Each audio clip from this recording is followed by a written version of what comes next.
그래서 초등학생 여러분 절대 도시락 뺏어 먹어요.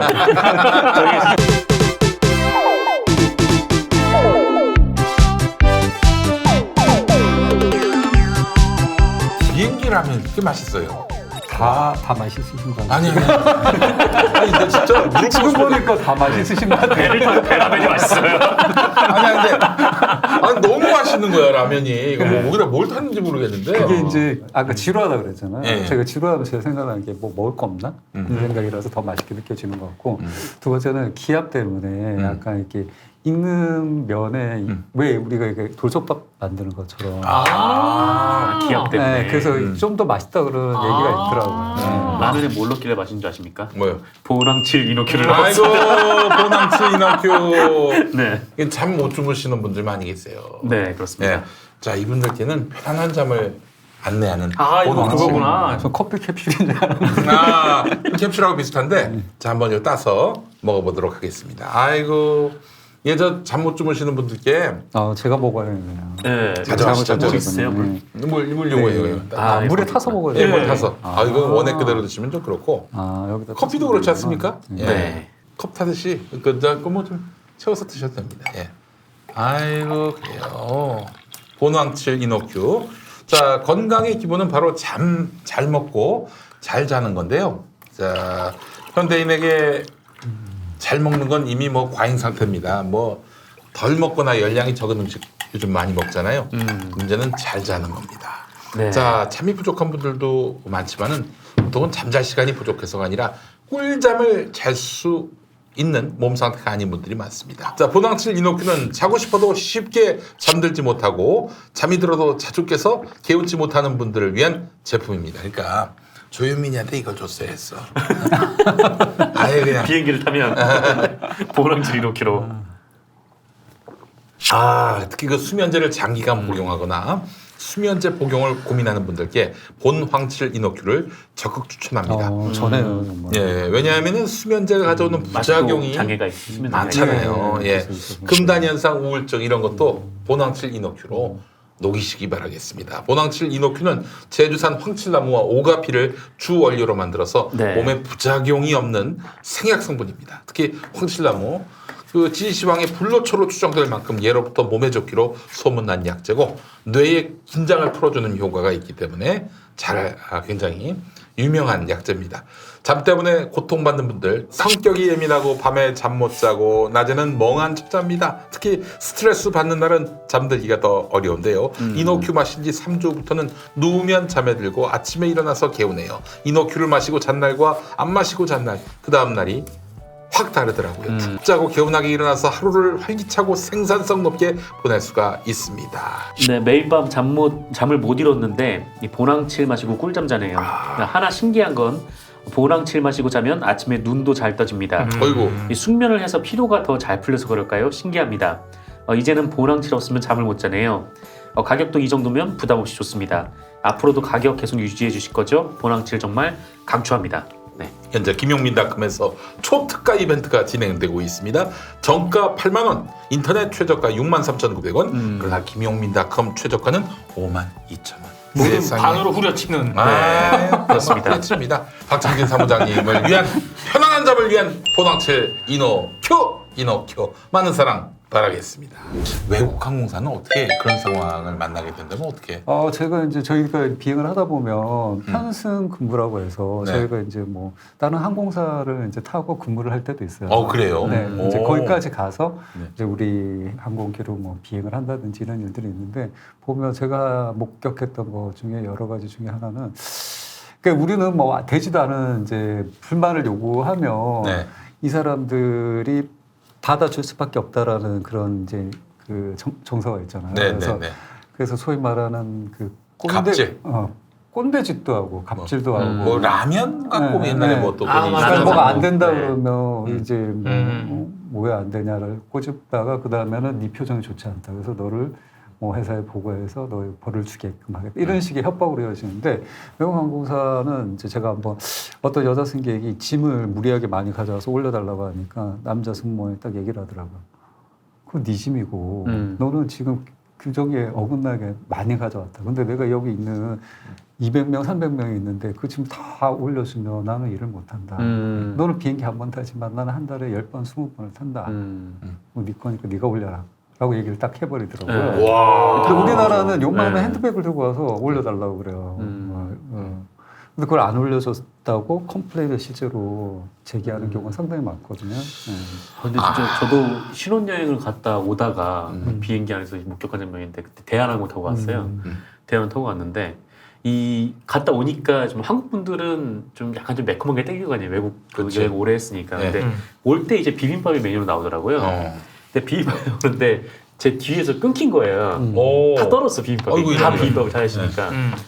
그래서 뭐 어떻게 해요? 그냥 있는 거 달라 그랬죠. 근데 저 앞에 제 앞쪽에 계신 분이 막 비빔밥이 없다고 막 뭐라고 하시는데 이렇게 승무원분이 거의 뭐 그렇죠? 훑다시피해서 막 이렇게 설명을 하더라고요. 그러니까 물론 이제 비빔밥을 먹고 싶었을 수도 있는데 굳이 저렇게까지 해야 되나? 뭐 좀 그게 지금 이제 양대 항공사의 문제인데 말은 서비스업을 주도하는 선진 산업이다. 우리가 지금 뭐 리딩 그룹에 있는 산업의 주체다라고 얘기를 하면서 실제로는 이 두 국내 대형 항공사 두 군데가 내부 노동자들의 감정 노동, 맞아요. 감정과 존엄함을 착취를 해서 네. 고객 만족을 유발을 하는 거거든요. 그럼 뭐 많은 분들이 인터넷 같은 데 들어가 보면 있지만 뭐 외국 항공사 타보면 더 많은 양의 식사를 주더라. 많은 서비스가, 좋은 서비스가 있더라.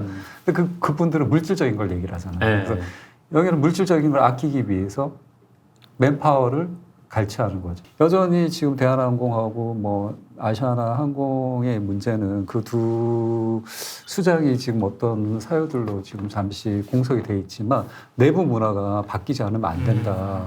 그래서 이제 저 같은 사람이 계속해서 얘기를 하고 있고 또 이제 노조 활동이라든지 이걸 통해서 권익 보호를 위해서 얘기를 하는 거죠. 네. 아니 사실은 제가 낙곰수하면서 하여튼 많이 다녔어요. 네. 근데 여러 뭐 대한항공 아시아나도 타고 뭐 여러 다른 나라 항공 타봤는데 대한항공 아시아나항공만큼 잘하는 데가 없어요. 음식도 서비스도. 근데 가장 좀 불편했던 게 아시아나항공은 짧은 치마를 입은 그 우리 승무원분들이 무릎 꿇고 이렇게 뭐 얘기를 듣더라고요. 그렇죠. 아 이러지 마시라고 내가 그랬어. 너무 불편하다고 내가. 그게 이제 여러분들이 느끼는 그 편안함 뒤에 이 감정 노동하는 노동자들의 글쎄 말이에요. 피눈물이 있어요. 그래서 그 가면을 쓰고 벗고를 그러니까 친절하지 않겠다가 아니에요. 제가 지금 주장하는 내용들이 친절하고 갈치나가는 그 서비스 정신을 글쎄 다르다는 말이에요. 거죠. 그걸 통해서 우리 국민들이 잘못된 인식을 하고 있는 거예요. 자꾸 서비스에 대해서. 네. 그래서 그거를 좀 바로 세워야 되는 게 이제 제가 남은 숙제인 거. 맞습니다. 와이프랑 예. 그 여행을 할 때 와이프가 가장 그 불편해하는 게 그거예요. 너무 과잉 그걸 하는 거. 이렇게까지 할 필요 없는데라는 걸 항상 와이프가 얘기를 하고. 예전에 패밀리 레스토랑에서도 무릎 꿇고 맞아. 주문을 받더라고요. 저도 무릎 꿇고 주문했어요. 그래서 그게 이제 아까 말씀드린 두 항공사에서 이제 그걸 시작해서 그런 거고 또 그 뒷 배경에는 뭐가 있냐면 요만한 거라도 그런 이제 불만이 접수됐을 때 이 승무원들이 당하는 고통이 거의 한 6, 7개월 가고 또 심지어는 이 진급이라든지 이런 인사 고과에까지 영향을 미쳐요. 예를 들자면 불만이 하나 이제 그게 사소하게 이제 본인의 대부분 보면은 우리나라 승무원들이 되게 친절하잖아. 네. 본인의 오해이거나 내가 원하는 만큼이 안 됐다고 우리나라 분들이 화를 내세요. 그래서 이제 도가 지나친 거죠. 그럼에도 불구하고 그 가정에 뭐 박창진 그 사람 잘 안 웃던데 이런 말 한마디가 있으면 그걸 꼬투리 잡아서 미소를 짓지 않았다는 왜 안 지었는지 이유와 설명을 뭐 밤 새벽 1시든 2시든 상관이 없어요. 내일 아침 회장님한테 보고를 해야 되기 때문에 그걸 이제 그 경영진들이 실제로 왜 웃질 않았는지. 네. 그걸 제가 이제 설명을 해야 돼요. 그걸 이제 오늘 지금 뉴욕에서 비행을 하고 있을 수도 있잖아요. 그 컴플레인이 날아오는 접수된 순간에 도착하자마자 회사에서 전화가 와요. 당장 하라고. 그걸 당장 안 하면 안 돼요. 그래서 지금 17시간을 비행을 날아왔고 뭐 준비 기간까지 치면 거의 20시간, 24시간 잠을 못 잤는데 그걸 쓰고 있는 거예요. 왜 웃지 않았는지 그러면 그게 이제 본인들이 생각할 때 대부분 99.9% 통과가 안 돼요. 그럼 다시 이제 회사에 와서 담당 매니저와 또 그 과정을 거쳐요. 그 과정에서 그분이 이제 이런 결함이 있다라는 게 연자제처럼 팀제를 운영을 해서 각 팀원들한테 다 전파가 되게끔 돼 있고 혹은 그 케이스를 인터넷 상에다가 올려 회사 인터넷 상에 올려서 박창진이 이런 걸 받았다. 그래서 이제 십자가 포화를 맞는 거죠. 그러면서 이게 그걸로 끝나는 게 아니라 이 연자제로 돼 있다 보니까 내가 마이너스 점수를 받는 게 이 팀장님, 부팀장님 또 동료들한테 다 마이너스가 가는 거예요. 그러면 다시 감성인 거예요. 1년 동안이. 그러니까 이거를 안 하기 위해서 어쩔 수 없이 이게 무리한 거, 이걸 놓으라고 지금 아까도 말씀하신 것처럼 이걸 안 까주는 게 맞는데 이거 놓으라고 하는 게 맞는데 이게 그 과정이 너무나 힘들고 겁이 나기 때문에 그걸 하는 거예요. 해병대 그 있잖아요. 네. 2박 3일. 네. 무슨 극기 그런 데를 이런 거. 보내고 그랬었어요. 컴플레인을 받으면. 컴플레인을 받으면요? 그리고 지금도 이제. 그 컴플레인이 올려 아니냐 그거는 다 제쳐두고 그냥. 그렇죠. 보내버리는 합리성이 거예요? 없어요. 어떤 정도로 합리성이 없냐면 지금도 이제 그래서 그런 데는 안 가지만 교육과정이라고 해서 뭐 이틀, 3일, 심지어 일주일 코스로 받게끔 하고 그게 얼마나 그 스트레스를 받고 모든 사람들이 이 사람은 좋은 거, 쟤는 이제 낙인 찍혔어라고 되는 과정인데 비빔밥을 못 먹는 거는 자 컴플레인을 승무원에게 해야 될까요? 그 회사에 해야 될까요? 회사에 근데 네. 우리나라 분들은 회사를 안 해요. 승무원이 잘못했다는 거예요. 왜 이렇게 한국 국적기인데 비빔밥 위주로 실려야 되는데 왜 너네는 안 실느냐 혹은 승객들 타기 전에 2시간 전에 오더를 받아서 그대로 실어주면 되지 않느냐 이런 식의 이제 이게 돼야 되는데 그냥 그게 우리나라 분들 또 체면을 되게 중요시하기 때문에 내가 밥을 못 먹어서 기분 나빠했다라는 건 말하고 싶지가 않은 거예요. 그게 그런 얘기는 안 조연아 해. 씨가 그 끝까지 내가 땅콩 때문에 화가 났다라고 얘기를 안 하는 거하고 똑같은 거야. 다른 이유를 대야 되는 거야. 박창진이 뭐 서비스 매뉴얼을 몰랐다 혹은 서비스가 안 좋았다라고 얘기를. 아니 근데 진짜 말씀하신 대로 아니 그 사실 승무원들 잘못이 전혀 아니지. 그거는 회사에서 그렇게 기내식을 제대로 준비를 하지 못한 건데 근데 그것도 정말 뭐 빙산의 일각이고 제가 또 비행기 가면은 뭐 많은 거 준다고 그래가지고 또 나름대로 뉴욕 가는 길에 아시아나항공이었는데 너무 심심하잖아. 이거 3시간 동안 한번 가봐. 아주 죽게 좀 있으시고 게임을 아무리 해도 비행기가 6시간이 안 오는 거야. 절반도 안 오는 거야. 그래서 이제 하는 수 없이 거의 한 2시간마다 하나씩 뭘 먹었지. 정말 하는 수 없이 먹은 거 맞아요? 라면 한 6그릇 먹었어. 그런데 우리 승무원분들이 하나도 뭐 이렇게 하나도 불편해하지 않고 그때그때 또 정성껏 만들어 주시니까 이건 승무원분들이 컴플레인을 걸어야 되는 거 아닙니까? 이런 사람이 있습니까? 6그릇 먹는 사람? 근데 뭐 식사를 2개씩 뭐 3개씩 드시겠다고 하시는 분들 많이 있죠. 근데 내가 그러다가 도쿄를 갈 일이 있었는데 왜 그 재패니즈 에어라인 있잖아요. 네. 그 밥을 하나 먹었는데 별로요. 그래서 하나 더 달라고 했더니 안 된대. 거기 폭발했습니다 내가. 근데 이게 이제 이 말씀이 참 슬픈 얘기인데 아까 전자에 말씀드린 것처럼 그런 이제 컴플레인으로 당하는 고통들 때문에 이제 승무원들이 이제 없는 걸 해주는 거예요 우리나라는. 실제로 조연아 씨가 이제 경영에 있을 때 최고 경영자로 있을 때 승무원 식사를 60%로 줄였어요. 네. 이야. 승무원 식사를 60% 줄이는 이유는 이제 퍼스트 클래스나 비즈니스 클래스 같은 경우는 한 명 1인에 이제 3개의 초이스가 있어요. 그래서 탑승 승객의 한 10%에서 뭐 20% 정도 식사가 이제 남는다라는 이유인데 그것도 그게 케이스 바이 케이스인 게 승객이 뭐 만석이라 60명의 비즈니스 클래스 승객이 탔다 그러면 6개가 남을 수가 있는데 5명밖에 안 탔어요. 그러면은 또 하나밖에 안 남을 수도 있거든요. 근데 60%를 하면 4개가 남아야지 쓸 수가 있는 건데 하나밖에 커버가 안 되는 거잖아요. 그래서 실제로 이제 이 주니어 승무원들이 승객분이 밥을 하나 더 달라고 그러면 너무 안절부절을 못해요. 지금은 이제 맞게 실리는데 승객 수하고 그 식사 개수도 딱 맞고 승무원하고도 딱 맞아요. 그러면 이거 누군가가 하나를 더 드시면 결국엔 승무원이 안 먹는 거거든요. 못 먹는 거거든요. 비닐 때문에 지금 안 나를 먹여. 못 사람이 몇 명입니까 지금? 근데 이제 외국 항공사들은 좋은 항공사들은 이런 상황들을 알기 때문에 네. 여분의 식사를 좀 실어주거나 할 수 있는 권한을 주는데 우리는 이제 그런 게 그게 이제 책치로 통해서 이 양대 기업 항공사가 지금 발전해 온 과정인 거죠. 네. 그래서 이런 저의 말을 통해서 앞으로 개선이 됐으면 네, 좋겠어요. 국민들께 사과 말씀드립니다. 왜 6개를 먹어 라면을? 아니 라면은 아닌데 뭐 다섯 명이 먹을 수 일반 있는 식사는 일반 식사를 말씀드립니다. 아유, 라면 드셔도 됩니다. 참 그 일을 겪으시고 나서 그 뭐 하루하루가 정말 좀 기가 막힌 세월들이셨을 텐데 그렇게 이렇게 언론에 공개하시고 KBS 뉴스 나오신 거 보고 야 맞아요.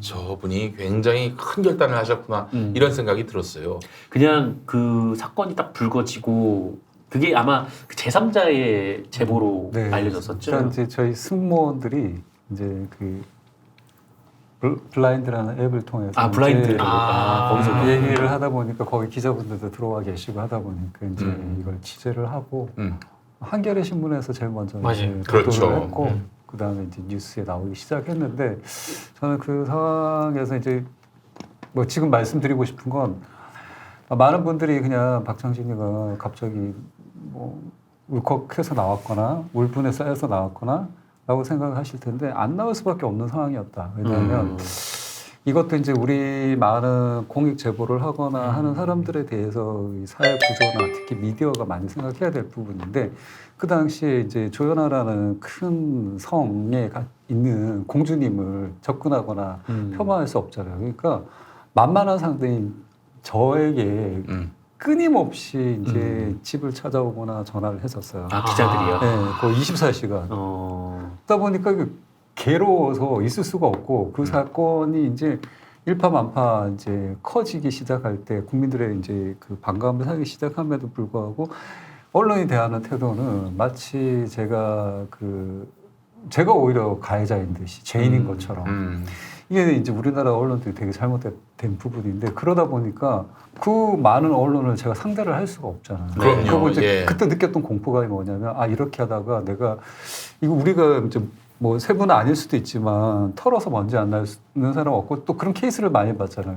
어떤 평범한 사람이 나왔을 때 뭐 예전에 뭐 공부를 못했다 혹은 뭐 어쨌다 성형을 했다 네. 뭐 이런 거 갖고도 막 나중에 그 비난의 대상이 되고 그렇죠. 사회가 얼마든지. 본질이 흐려지는 아니 그런 털어서 먼지 날 사람 어디 있어? 다 있지. 그렇게 이제 만들 수도 있다라는 공포심이 많고 또 약자들이 보호되지 않는 걸 많이 봤고 그렇죠. 제 사건 바로 나기 전에 그 청와대 윤전추. 민전추 행정.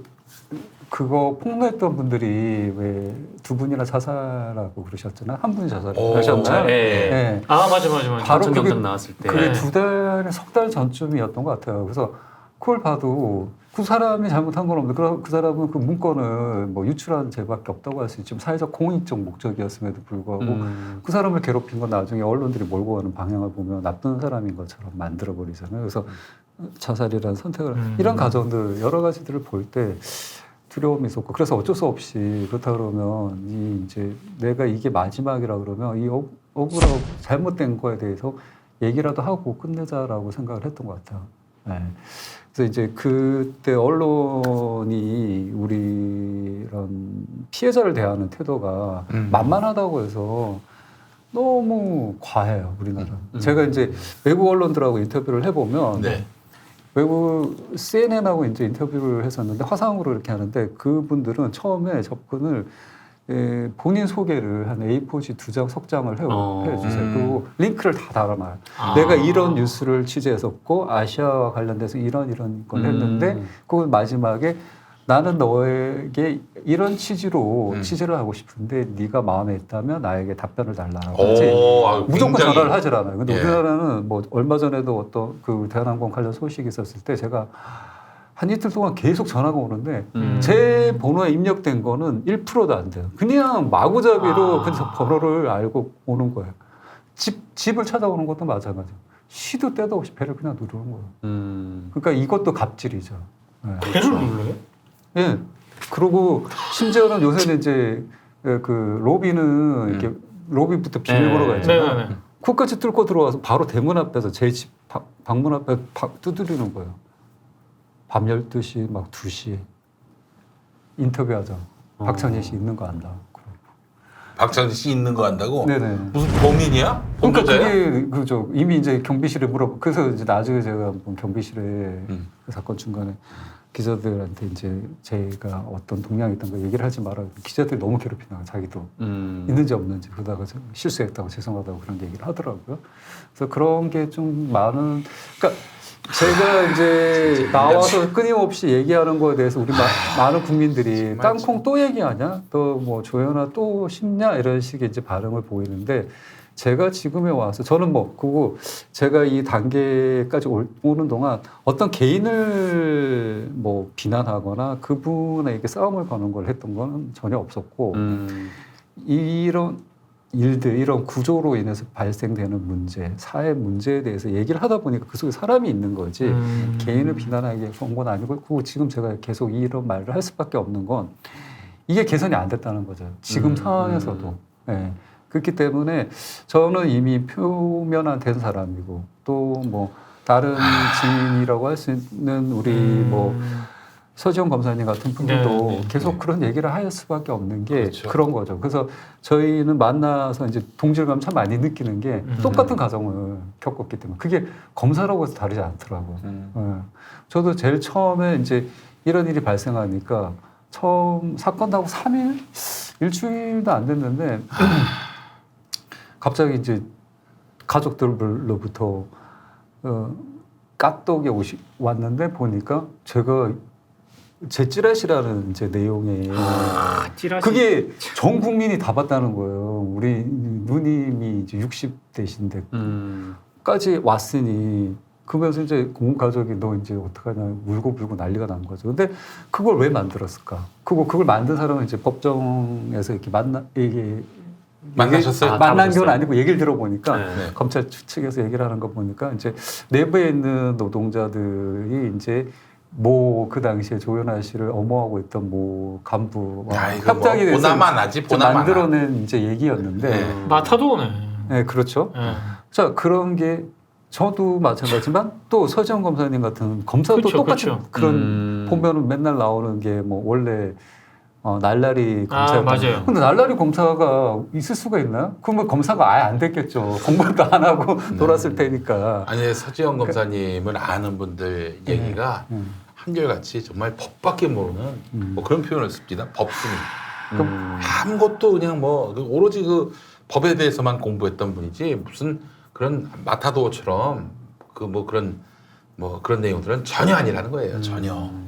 뭐 당연히 우리 박창진 사무장님만 봬도 이거 뭐 비단결 같은 분 아닙니까? 그렇죠. 부처님이에요, 부처님.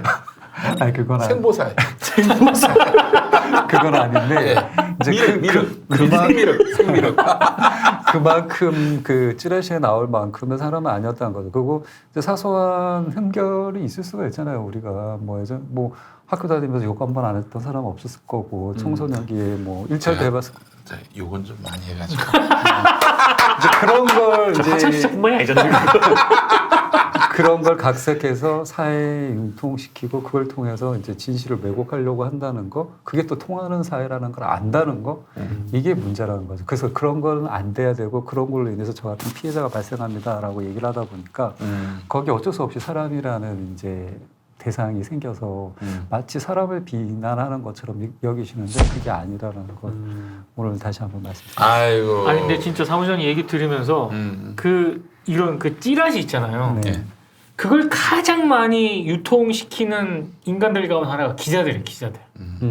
얼마 전에 미디어오늘 송강현 기자가 기사를 하나 썼는데 이 남자 기자들이 모여가지고 이 뭐 무슨 정준영 영상 있냐 막 그런 식의 영상 좀 속을 올줘봐. 서로 예. 급구. 막 그런 거 보내면 막 찬양하고 막 그러니까 저도 이렇게 있으면서 공유하고 막 그랬다고 하더라고요. 서로 막 이렇게 기자들끼리 이제 단톡방이 많잖아요. 네네. 그래서 이렇게 돈다 하다가 제가 어느 순간부터 그 가만히 있어도요. 네. 계속 와요. 이지라시가. 그래서 어느 순간부터 안 되겠다. 이게 공범이 되는 것 같은 생각이 들어서 나한테 오는 거를 전부 그냥 내전에서 끝냈거든요.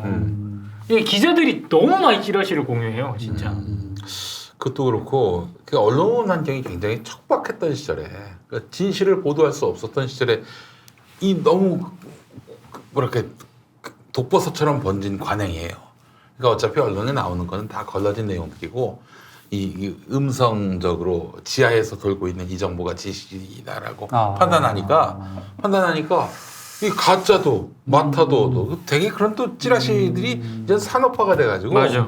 결국 대기업이 그걸 이용하는 경우도 많습니다. 대한항공이라고 하지 말라 한번 믿겠어요? 그러니까 내부의 적들, 뭐 내부의 좀 가시라고 판단되는 사람들을 공격하는 수단으로도 이 찌라시 카톡이 이용된 경우가 굉장히 많습니다. 어떻습니까? 좀 이제 대한항공에 좀 서광이 비치는 겁니까? 아니면은 이런 얘기를 상중해 하는 것이 어떨지는 모르겠지만은 그러나 또 산 사람들은 또 살아야 될 거니까요. 어떻습니까? 일단 뭐 아까도 전자에도 제가 이제 조현아 씨에게 큰항공회한테 많은 기회를 줬지만 그분들이 그걸 거부했고 그래서 이제 이런 불행을 자초한 게 있다라고 말씀드린 것처럼 제가 지난 4년, 5년 동안 이제 뭐 투쟁 아닌 투쟁을 내부에서 혼자 하기도 했고 또 지금은 동료들과 함께 하고 있는 이유도 내부의 변화를 할 수 있는 기회를 드리기 위해서인데 그럼에도 불구하고 그분들이 이제 변화하지 않겠다는 의지를 많이 보였어요. 그렇죠. 일례로 이제 저희가 3월 27일 날 국민 그 소액주주 운동을 해서 승리를 하셨어요. 이사 불신임 안이 그쵸. 통과되자마자 나는 그래도 사회에서 계속 영향력을 미칠 거니까 나는 건재하다라고 얘기를 하셨잖아요. 조양호. 예. 그리고 이제 그분의 지금 뭐 이런 부고가 있을 때까지 그런 어떤 상황도 어떻게 보면 그 큰 조직체에서는 큰 영향력이 있는 일임에도 불구하고 감추면서까지 그렇게 생각을 하고 있다라는 게 뭐 저희는 지금 뭐 그분들이 그 재산권을 행사하겠다는 거에 반기를 들자는 게 아니라 진정하게 이 회사를 이 회사의 발전을 원한다면 변하지 않으면 힘들다. 예를 들자면 그 조 회장님이 계시던 뭐 2015년, 16년도에 대한항공 부채율이 몇 프로였던지 아세요? 거의 1100, 1200%였어요. 엄청나네요. 네. 지금 대한항공의 부채가 770% 정도 아마 상회하는 걸로 제가 알고 있거든요. 예. 이런 문제가 끊임없이 그러면 정말 이분들이 경영 능력이 있는 것인가?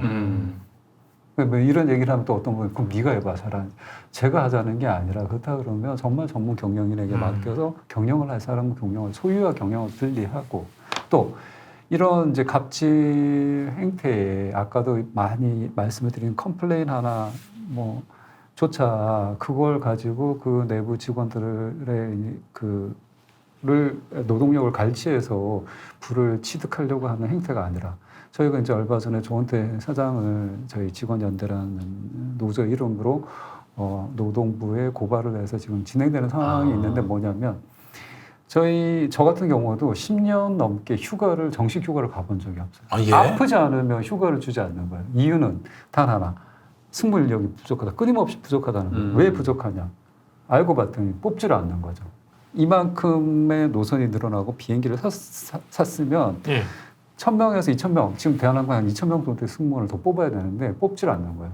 그럼 왜 그거 이제 생색내기로 100명, 200명을 뽑아요? 그러면 왜 이렇게 적게 뽑느냐 그러면 뽑을 인력이 없다는 거예요. 지금 20대 태반이 지금 취업을 못해서 난리인데 그것 또한 변명이죠. 그래서 그걸 보니까 나중에 보니까 300억 넘는 돈을 당연히 우리 직원들의 그 휴가비나 휴가 연차 수당으로 줘야 되는 걸 안 주면서 갈취를 하고 있었던 거죠.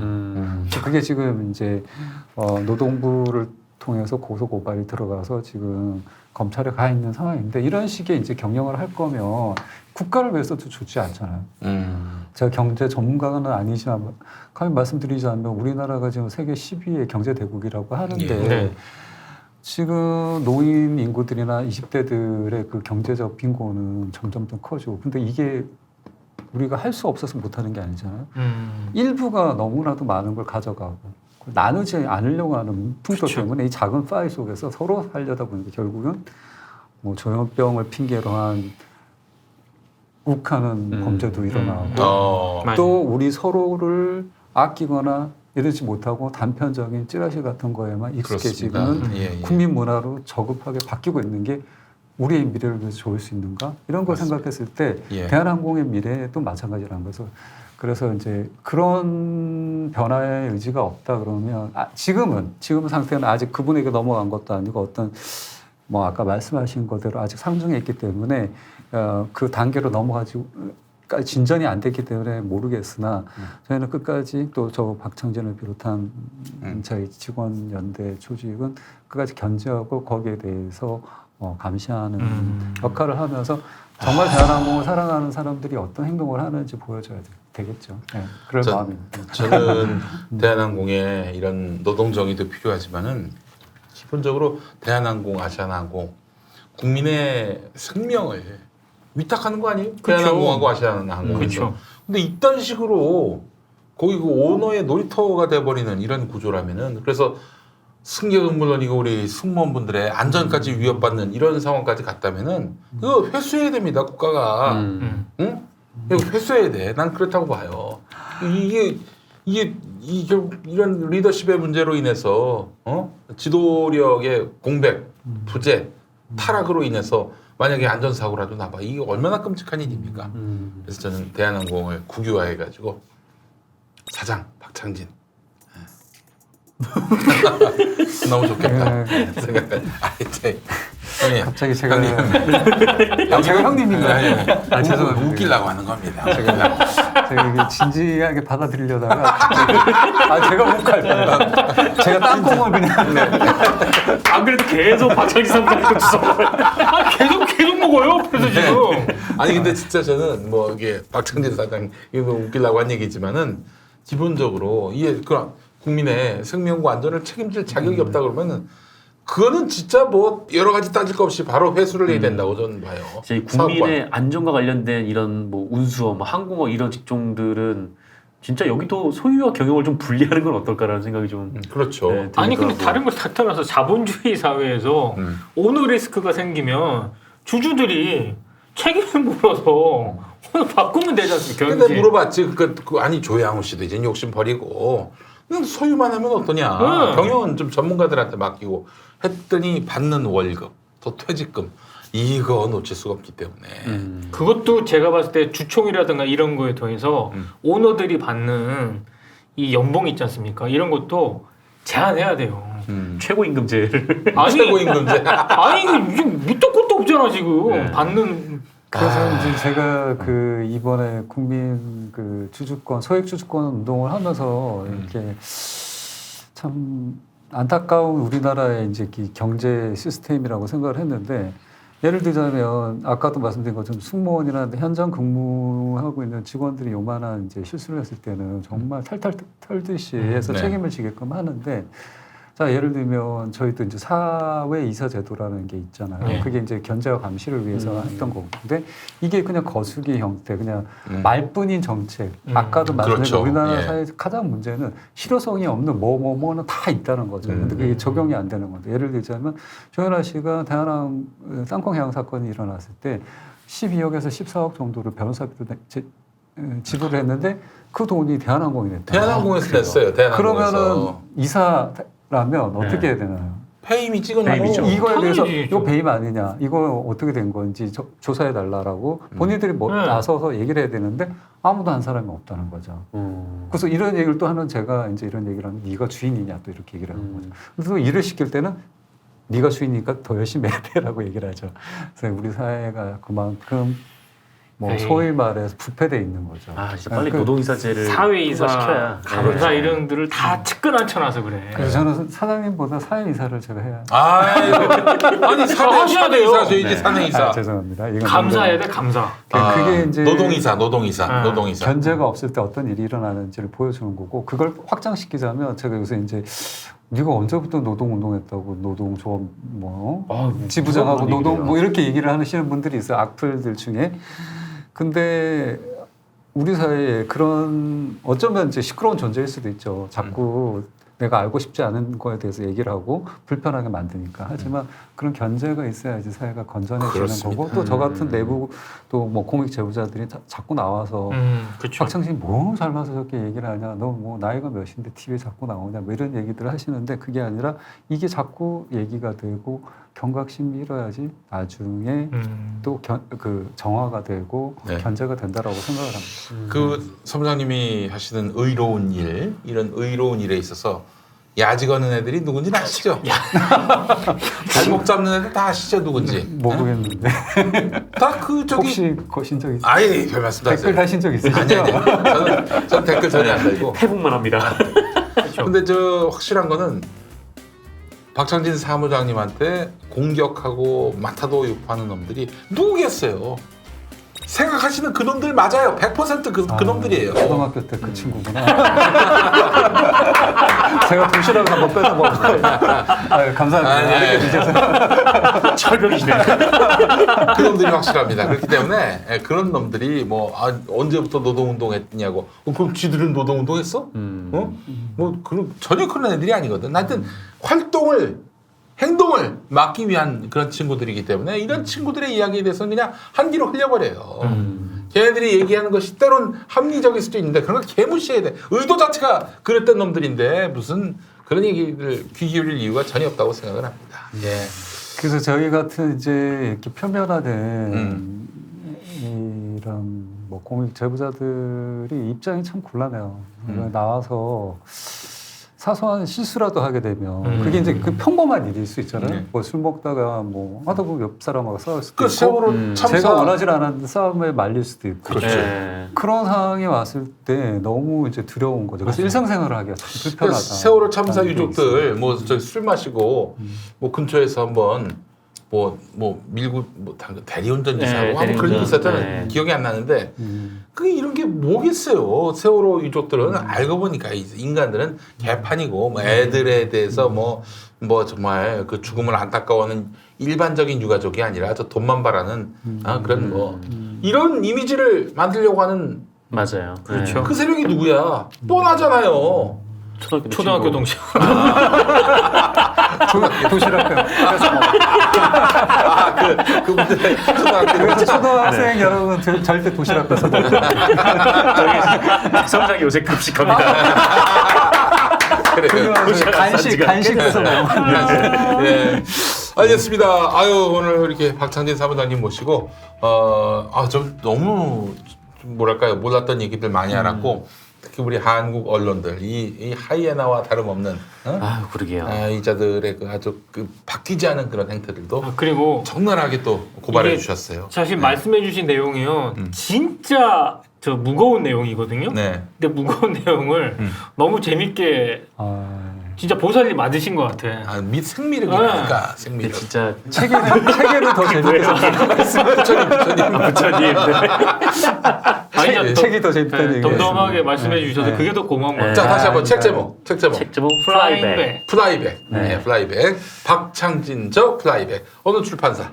메디치 출판사. 메디치 출판사. 네, 메디치. 메디치 출판사 여러분 플라이백. 많이 구매해 주시고요. 많이 구매해 주시는 걸로 관심을 한번 표해 주시기 바라겠습니다. 아울러 우리 박창진 사무장님이 벌이는 그런 많은 캠페인들 관심 가져주시고 또 많은 분들에게 알려주시고 또 대한항공 상황 새로운 국면을 맞았다 뿐이지 수습된 게 아닙니다. 네. 여러분들이 끝까지 지켜봐 주시고 이 리더십이 공고한 책임성 위에 설 수 있도록 공공성 위에 설 수 있도록 함께 뜻을 모아주시면 감사하겠습니다. 자 오늘 박창진 생미륵과 함께한 시간 네. 생미륵과 함께한 시간 너무 생미륵 하니까 생미역 같은 생미역 같잖아 좀 그거. 발음을 정확하게 좀 부탁드리겠습니다. 생미륵 자 생미륵과 함께한 시간이었습니다. 박창진 사무장님 파이팅 하시고 파이팅 하시고 우리 또 다음에 뵙도록 네. 하겠습니다. 감사합니다. 고맙습니다. 고맙습니다. 거듭날 클럽 마칩니다. 고맙습니다.